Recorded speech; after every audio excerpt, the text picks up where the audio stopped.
Hello बच्चों, कैसे हो आप?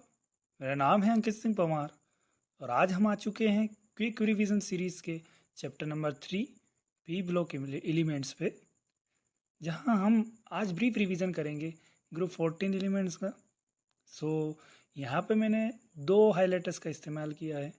पहला है येलो हाइलाइटर, जिससे वो चीज़ डिनोट की गई है जिनकी पॉसिबिलिटी बनती है एग्ज़ाम पेपर में आने की। वहीं रेड हाइलाइटर से वो चीज़ डिनोट की गई है जिनसे क्वेश्चन पूछे जा चुके हैं प्रीवियस ईयर्स में। सो वक्त गवाए बिना स्टार्ट करते हैं। Group 14 element the carbon family. Carbon family में मेंबर्स कौन से होते हैं? कार्बन होता है, silicon, germanium, tin, lead and flerovium. Flerovium एक रेडियो एक्टिव एलिमेंट होता है, इसलिए उसे स्टडी किया नहीं जाता। आगे बढ़ते हैं।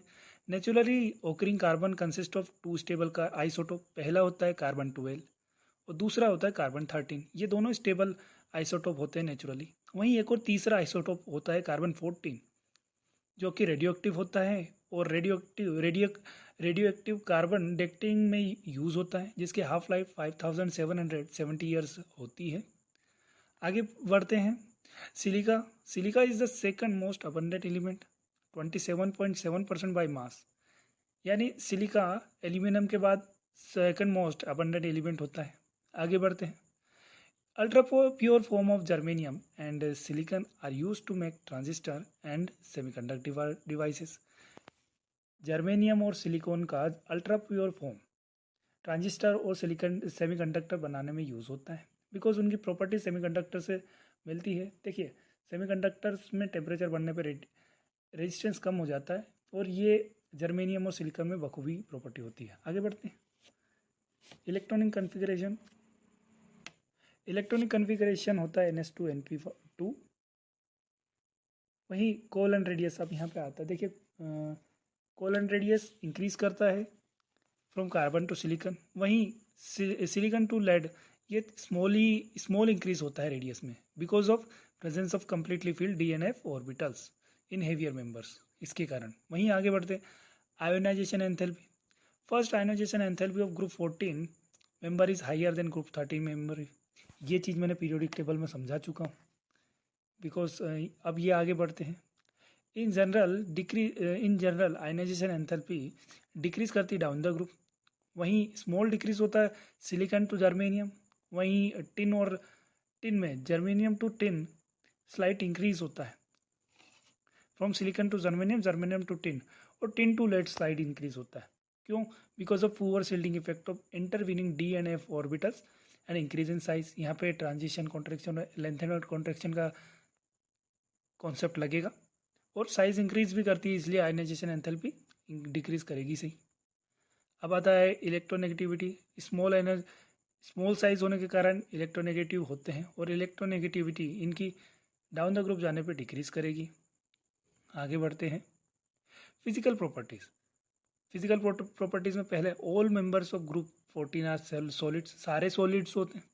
कार्बन और सिलिकॉन नॉन मेटल होते हैं। जर्मेनियम मेटलॉइड होता है, और tin and lead soft metal होते हैं जिनके मेल्टिंग पॉइंट लो होते हैं। एंड आगे बढ़ते हैं केमिकल प्रॉपर्टीज। केमिकल प्रॉपर्टीज में आते हैं oxidation state and trends in chemical reactivity. तो कॉमन ऑक्सीडेशन स्टेट होती है +4 और +2।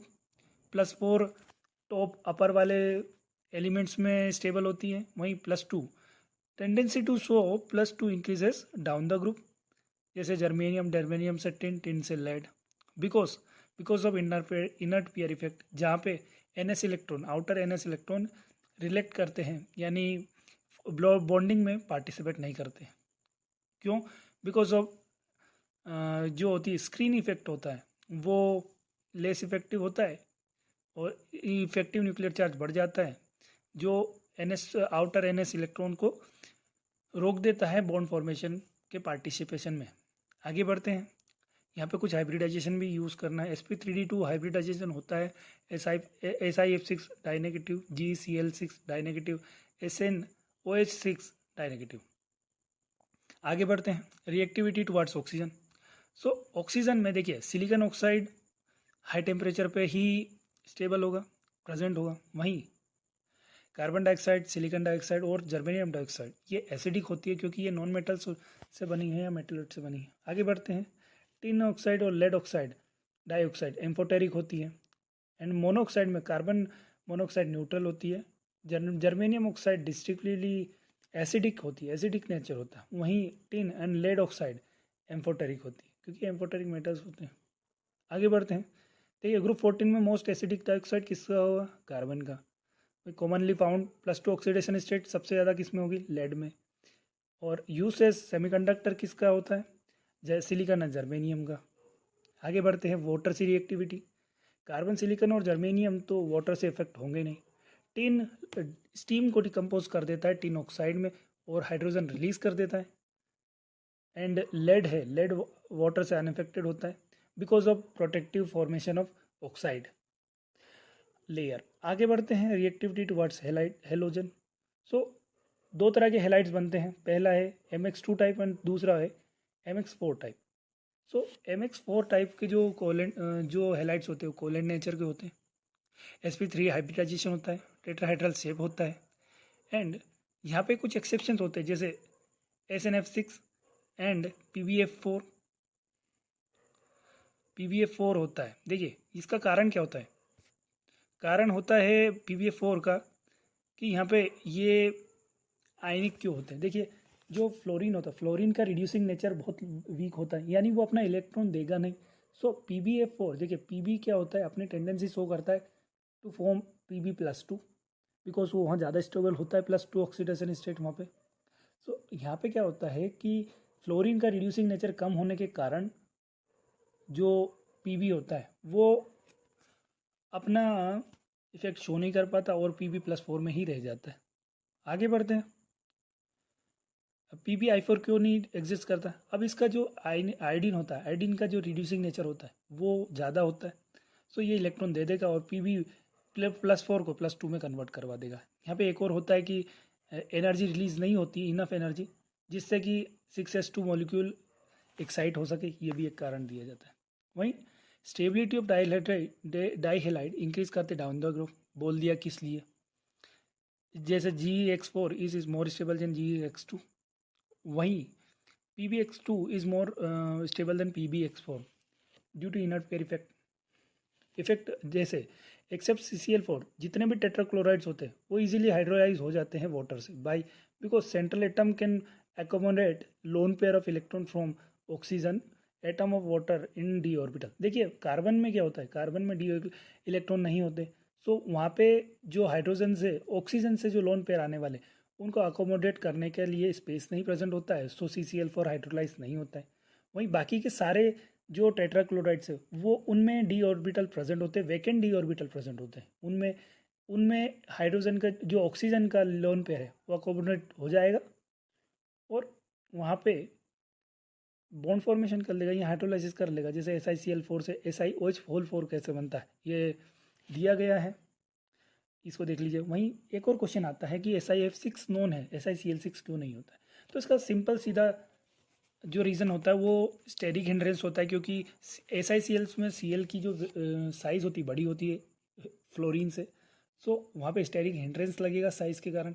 एक जगह सिलिकॉन पे फ्लोरीन ज़्यादा आ सकते हैं, सिलिकॉन क्लोरीन नहीं आ सकते। देखिए यहाँ पे लिमिटेड साइज का भी कॉन्ट्रैक्ट होता है, वहीं लोन पेयर होता है और जो Si+4 है उनका जो स्ट्रॉन्ग बॉन्ड रहता है वो भी बहुत ज़्यादा स्ट्रॉन्ग नहीं होता है। अब यहाँ पे कुछ एनामोलस बिहेवियर होता है जैसे कार्बन का क्यों होता है? सो ये पी ब्लॉक में मैंने बताया था कि पी ब्लॉक के जो पहले एलिमेंट होते हैं उनका ग्रुप से थोड़ा डिफरेंट बिहेवियर होता है, एनामोलस बिहेवियर होता है। क्यों? Because of their small size के कारण। दूसरा हायर इलेक्ट्रोनेगेटिविटी के कारण। तीसरा हायर आयोनाइजेशन एंथैल्पी के कारण। और चौथा अनअवेबिलिटी ऑफ डी ऑर्बिटल्स के कारण। ये चार ऑप्शन होते हैं, इनके कारण बिहेवियर इसका एनामोलस बिहेवियर होता है कार्बन का अदर ग्रुप एलिमेंट्स के साथ। अब आते हैं कार्बन की एक यूनिक एबिलिटी होती है to form p pi multiple bond with itself and other atoms of small size and high electronegativity. यानी एक तो पी पाई बॉन्ड खुद से बनाएगा जैसे कार्बन कार्बन से, वहीं other carbon oxygen, carbon sulphur से, कार्बन नाइट्रोजन से भी ये पी पाई मल्टीपल बॉन्ड बना सकता है। अब आते हैं कार्बन एटम। कार्बन के जो एटम होते हैं उनमें टेंडेंसी होती है to link one another through covalent bond. तो इस प्रॉपर्टी को कैटिनेशन कहा जाता है, और जो कैटिनेशन की पावर होती है वो डाउन द ग्रुप जाने पर डिक्रीज करेगी। सो जो ऑर्डर ऑफ कैटिनेशन होता है, कार्बन से सिलिकॉन घटता जाता है, सिलिकॉन से जर्मेनियम, और टिन में तो बहुत कम होता है, और लेड तो शो ही नहीं करता। आगे बढ़ते हैं। Due to property of catenation and p pi bond formation, carbon is able to show allotropic form. Allotropic form show करता है due to formation of p pi multiple bond and catenation for. अब आगे बढ़ते हैं allotropes of carbon. Carbon के दो allotropes हम पहले जाते हैं, ग्रेफाइट और डायमंड। वहीं तीसरा है फलरेंस। फलरेंस जिसको डिस्कवर किया था H.W. क्रोटो ने। अब आगे बढ़ते हैं डायमंड। डायमंड का जो स्ट्रक्चर होता है क्रिस्टल लैटिस होता है, sp3 हाइब्रिडाइजेशन होता है। कार्बन कार्बन का जो बॉन्ड लेंथ होता है 154 पिकोमीटर होता है। टेट्राहेड्रल फैशन में होता है। डायग्राम आप देख लीजिए, टेट्राहेड्रल शेप होता है इनका। आगे बढ़ते हैं। Diamond is the hardest substance on earth. Earth पे हार्डेस्ट सब्सटेंस डायमंड होगा। वहीं it is used as an abrasive for sharpening of hard tools. Hard tools को शार्प करने के लिए डायमंड का यूज़ होता है। And in making of die के मेकिंग में भी। And manufacture of tungsten filament of electric bulb, light bulb. जैसे पहले पीले बल्ब आते हैं, उन पीले फिल्म में टंगस्टन फिलामेंट होता है, उसके जो फॉर्मेशन होता है वो उसमें हेल्प करता है डायमंड। आगे बढ़ते हैं। Diamond is covalent. क्वेश्चन है, diamond is covalent yet it has high melting point. क्यों? क्योंकि इसका थ्री डायमेंशनल स्ट्रक्चर होता है, जिसमें बहुत स्ट्रॉन्ग कार्बन कार्बन बॉन्ड होते हैं, जिसके कारण बहुत ही इम्पॉसिबल या फिर बहुत मुश्किल होता है to break that carbon carbon bond. So उनके मेल्टिंग पॉइंट हाई हो जाते हैं। वहीं ग्रेफाइट अब आता है। ग्रेफाइट का जो स्ट्रक्चर होता है लेयर्ड होता है। वेंडरवॉल फोर्सेस से जो लेयर होती है वो जुड़ी होती है, और दोनों लेयर के बीच में जो डिस्टेंस होता है 340 पिकोमीटर होता है। बॉन्ड लेंथ इनकी 141.5 पिकोमीटर होती है, जिसके sp2 हाइब्रिडाइजेशन होता है, जिसमें अब क्या होता है, कार्बन की कोवेलेंसी 4 होती है, जिसमें से जो तीन सिग्मा है वो नेबरिंग कार्बन से बॉन्ड बना लेते हैं। वहीं एक जो लोन पेयर होता है वो फोर्थ इलेक्ट्रॉन पाई बॉन्ड बना लेता है। अब देखिए, इलेक्ट्रॉन यहाँ पे जो पाई बॉन्ड होता है लोन पेयर, वो डिलोकलाइज होता है। सो इलेक्ट्रॉन्स आर डिलोकलाइज और होल शीट में डिलोकलाइज होंगे। देयरफॉर ग्रेफाइट को ग्रेफाइट कंडक्ट्स इलेक्ट्रिसिटी। इससे प्रूव हो जाता है कि, ये डायग्राम देख लीजिए, ये प्रूव होता है कि जो ग्रेफाइट है वो इलेक्ट्रिसिटी कंडक्ट करता है। ये सॉफ्ट होता है, स्लीपरी होता है, और used as a dry lubricant in machines which work at high temperature. High temperature पर रन करने वाली मशीन में ड्राई लुब्रिकेंट का काम करता है, क्योंकि यहाँ पे ऑयल यूज़ नहीं हो सकता। आगे बढ़ते हैं। Full range. फुल रेंज क्या होता है? देखिए, the purest form of carbon को फुल रेंज कहा जाता है। इसमें डेंगलिंग बॉन्ड नहीं होते, without having dangling bonds. Full range का जो केज लाइक मॉलिक्यूल होता है, देखिए केज लाइक होता है, जिसमें C60 मॉलिक्यूल होता है, C60 मॉलिक्यूल, जिसका शेप सोकर होता है, सोकर बॉल जैसा, और इसे बकमिनिस्टर फुल रेंज भी कहा जाता है। इसमें देखिए 6 मेंबर्ड रिंग्स 20 होती है और 5 मेंबर्ड रिंग्स 12 होती है। ये ध्यान रखिएगा, क्वेश्चन आ चुका है। और इन सब ऑल द कार्बन एटम का जो हाइब्रिडाइजेशन है sp2 हाइब्रिडाइजेशन होता है, sp2 हाइब्रिडाइजेशन होता है। आगे बढ़ते हैं। स्पेरिकल फलरेंस आर ऑल्सो कॉल्ड बकी बॉल्स। यहाँ पे बकी बॉल्स बोला जाता है उन फलरेंस को जो स्पेरिकल होते हैं। आगे बढ़ते हैं। ये डायग्राम देख लीजिएगा, यहाँ से बकमिंस्टर का फलरेंस, यहाँ से कुछ भी पूछा जा सकता है, बहुत इंपॉर्टेंट है।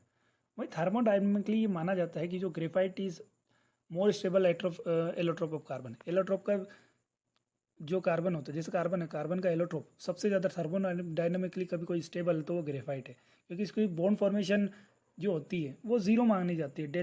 जो एनर्जी होती है ना, delta HF formation, enthalpy of formation, वो जीरो मानी जाती है। आगे बढ़ते हैं। Uses of carbon. कार्बन में सबसे पहले यूजेस में आता है, तो यूजेस में देखिए यहाँ पे बेसिकली क्या होता है कि being a good conductor, graphite को यूज़ होता है इलेक्ट्रोड्स इन बैटरीज में और इंडस्ट्रियल इलेक्ट्रोलाइज में। वहीं चारकोल पोरस होता है, so it absorbs poisonous gases. अब डायमंड ज्वेलरीज में यूज़ होता है। 1 कैरेट का is equals to 200 mg। Some important compound of carbon और सिलिकॉन क्या होते हैं? पहला होता है, देखिए दो तरह की ऑक्साइड्स है कार्बन की, मोनोऑक्साइड और डाइऑक्साइड। कार्बन मोनोऑक्साइड पढ़ते हैं सबसे पहले। सो कार्बन मोनोऑक्साइड लिमिटेड, देखिए कार्बन को लिमिटेड सप्लाई ऑफ वाटर में, एयर में रखा जाए तो वो कार्बन मोनोऑक्साइड बना लेगा। स्मॉल स्केल पे देखिए जो फॉर्मिक एसिड है उसका डिहाइड्रेशन दिया जाता है, जिससे वाटर अलग हो जाता है और कार्बन मोनोऑक्साइड अलग हो जाता है। वहीं कॉमर्शियल स्केल पे स्टीम को हॉट कोक पे पास किया जाता है, जिसके थ्रू एक मिक्सचर ऑफ कार्बन मोनोऑक्साइड और हाइड्रोजन प्रोड्यूस होता है, जिसको वाटर गैस या सिंथेसिस गैस कहा जाता है। जैसा कि रिएक्शन देख लीजिए। अब बात आती है, जब एयर की जगह स्टीम, जैसे स्टीम की जगह एयर यूज़ होता है तो वहाँ पे मिक्सचर ऑफ कार्बन मोनोऑक्साइड और नाइट्रोजन होता है, जिसको प्रोड्यूसर गैस कहा जाता है। आगे बढ़ते हैं। देखिए द यहाँ पे लिखा है the property of carbon monoxide is used in the extraction of many metal. बहुत सारे मेटल के एक्सट्रैक्शन में यूज़ होता है फ्रॉम देयर ऑक्साइड। जैसे Fe2O3 प्लस कार्बन मोनोऑक्साइड, तो यहाँ पे आयरन अलग हो गया। वही जिंक ऑक्साइड से जिंक बना लिया, कार्बन डाइऑक्साइड अलग हो गया। अब जो कार्बन मोनोऑक्साइड है उसके मॉलिक्यूल में एक सिग्मा एक पाई हो गया, दो पाई हो गए, एक सिग्मा दो पाई। एंड ये carbon molecule act as a donor when heated to form metal carbonyls बनाते हैं। देखिए हाईली पोजिशनस होता है, कॉम्प्लेक्स बनाता है हीमोग्लोबिन के साथ, जो कि 300 टाइम्स ज़्यादा स्ट्रॉन्ग होता है, स्ट्रॉन्ग और स्टेबल होता है ऑक्सीजन हीमोग्लोबिन कॉम्प्लेक्स है, जिसके कारण this prevents haemoglobin in red blood corpuscles from carrying oxygen. देखिए आरबीसीज की जो कैरिंग कैपेसिटी होती है, जो ऑक्सीजन कैरिंग कैपेसिटी होती है, उसको रिड्यूस कर देता है। अब आता है कार्बन डाइऑक्साइड। कार्बन डाइऑक्साइड में देखिए कंप्लीट कंबशन ऑफ कार्बन से बनता है कार्बन डाइऑक्साइड। लेबोरेटरी में कार्बन जो कैल्शियम कार्बोनेट है उसको डायरेक्ट HCl से रिएक्ट करवाते हैं तो कार्बन डाइऑक्साइड अलग हो जाती है। वही कॉमर्शियल स्केल पे ये लाइमस्टोन को हीट करने के बाद जनरेट की जाती है। एक और बात कि कार्बन डाइऑक्साइड वाटर से रिएक्ट करेगा तो बाइकार्बोनेट बनेगा, जो कि बफर के जैसे काम करेगा to maintain pH range from 7.24 to 7.42 7.26 to 7.24। Acidic nature होता है बट पॉइजनस नहीं होता है। देखिए एक बात है, ये पॉइजनस नहीं होगा, यहाँ से पॉइजनस नहीं होगा। आगे बढ़ते हैं। ग्रीन हाउस इफेक्ट शो करता है जब कंसंट्रेशन ऑफ CO2 इंक्रीज होता है, CO2 इंक्रीज होता है। अब यहाँ पे मैं लगाना छूट गया एक्चुअली, यहाँ पे ये CO2 कंटेंट इंक्रीज होता है। तो आगे बढ़ते हैं। आगे बढ़ने के बाद आता है carbon dioxide as a dry acid use होता है ड्राई आइस की जगह। सॉलिड होता है, solid form of carbon dioxide dry acid होता है, जो कि यूज़ होता है इन फ्रोजन, जैसे जो आइसक्रीम होता है और फ्रोजन फूड होता है उसको एक तरह से संभालने के लिए, या जैसे कहते हैं सड़ने के लिए, गिलने के लिए रेफ्रिजरेंट का काम करता है। आगे बढ़ते हैं। sp हाइब्रिडाइज होता है carbon molecule. P pi multiple bonding होता है। आगे बढ़ते हैं, इसका स्ट्रक्चर देख लीजिएगा। अब आता है silicon dioxide. 95% of the earth crust silica से ही बनी है, सिलिका से बना है।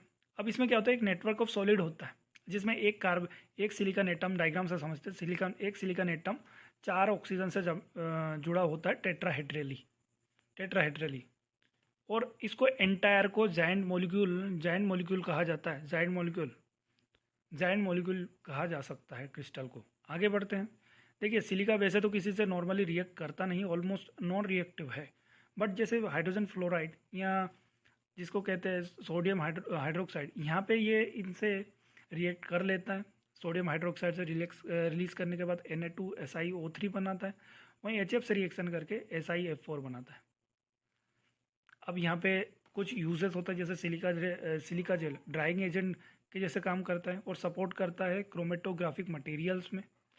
वहीं किसेलगर फिल्ट्रेशन प्लांट्स में यूज़ होता है, जो कि अमोर्फस फॉर्म ऑफ सिलिका होता है। आगे बढ़ते सिलिकॉन्स क्या होते हैं? They are group of organosilicon polymers, organosilicon polymer के ग्रुप होता है जिनका रिपीटिंग यूनिट R2SiO होता है। वाटर रिपेलिंग होता है because of presence of alkyl group. अब यहाँ पे हाइड्रोलिसिस ऑफ डाईमिथाइल डाइक्लोरोसाइलिन का इनका हाइड्रोलिसिस करता है किसका, CH3 होल ट्वाइस SiCl2। इसका जब हाइड्रोलिसिस करा गया तो ये स्ट्रेट चेन पॉलीमर बनाने में हेल्प कर देगा कंडेंसर पॉलीमराइजेशन को थ्रू। देखिए पॉलीमराइजेशन हुआ और स्ट्रेट चेन बन गई। वहीं CH3 होल थ्राइस SiCl से का यूज़ होता है जैसे जो चेन होती है पॉलीमर को उसको ब्लॉक करने के लिए, उसको टर्मिनेट करने के लिए यूज़ होता है। CH3 होल थ्राइस SiCl ये टर्मिनेशन कर देता है। जैसे यहाँ ये पॉलीमर हो गया और ये आखिरी में SI होल थ्राइस SI लग गया। अब आगे बढ़ते हैं सिलिकन। सिलिकन वाटर रिपेलिंग होता है due to presence of alkyl group, non polar alkyl group के प्रेजेंस में। देखिए being biocompatible they are used in surgical and cosmetic plants. जैसे सिलिकॉन, यहाँ से क्वेश्चन आ चुका है, ये बहुत इंपॉर्टेंट है, रिसेंटली पूछा है कि बीइंग बायोकम्पेटिबल हो ये सर्जिकल और कॉस्मेटिक प्लांट्स में यूज़ होते हैं। और सिलिकॉन्स होते क्या है ये क्वेश्चन पूछा है। कंसिस्ट ऑफ ये क्या होते हैं, एल्काइल और फिनाइल ग्रुप ऑक्यूपाई करते हैं बॉन्डिंग पोजीशन से, हाइड्रोफोबिक वाटर रिपेलिंग नेचर होता है। अब आता है कि सिलिकेट क्या होते हैं। सिलिकेट का जो देखिए सिलिकेट क्या होता है, मिनरल्स होते हैं। Large silicate are minerals which exist in nature. जैसे द बेसिक स्ट्रक्चर होता है इनका SiO4 होल 4 टेट्राहेड्रल फैशन होता है। अब यहाँ पे इनका डायग्राम देख लीजिए। डायग्राम के बाद आता है कि इनके दो इंपॉर्टेंट मेन मेड सिलिकेट कौन से होते हैं। एक होता है ग्लास और दूसरा होता है सीमेंट। ये ध्यान रखिएगा, यहाँ से क्वेश्चन पूछा जा सकता है और ये बहुत इंपॉर्टेंट, महा इंपॉर्टेंट, कहीं क्वेश्चन पूछा नहीं जाए बट यहाँ से क्वेश्चन पूछा जाएगा। Zeolite, zeolites are widely used as, इसको मैं रेड हाईलाइटर से कर देता हूँ, ये है ही इतना इंपॉर्टेंट हाईलाइटर। आगे बढ़ते हैं। Zeolites are widely used as catalyst in petrochemical industries for cracking of hydrocarbon, यानी हाइड्रोकार्बन के क्रैकिंग के लिए यूज़ होते हैं जियोलाइट्स।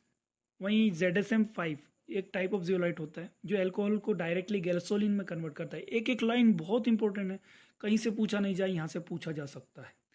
वहीं hydrated zeolite are used as ion exchanger. यहाँ पे हाइड्रेटेड जो जियोलाइट्स होते हैं उनको आयन एक्सचेंजर का काम होता है, जिनसे सॉफ्टनिंग ऑफ हार्ड वाटर होती है। सॉफ्टनिंग ऑफ हार्ड वाटर के लिए आयन एक्सचेंजर का यूज़ होता है, जिनमें हाइड्रेटेड जियोलाइट्स का प्रयोग किया जाता है। इसी के साथ ये चैप्टर समाप्त, ये वीडियो समाप्त होता है, चैप्टर समाप्त नहीं हुआ। आगे 15 ग्रुप भी पढ़ेंगे हम आगे। वीडियो समाप्त हुआ। वीडियो पसंद आया हो तो लाइक कीजिए, कमेंट कीजिए और अभी तक सब्सक्राइब नहीं किया तो अब तो कर लो यार। धन्यवाद।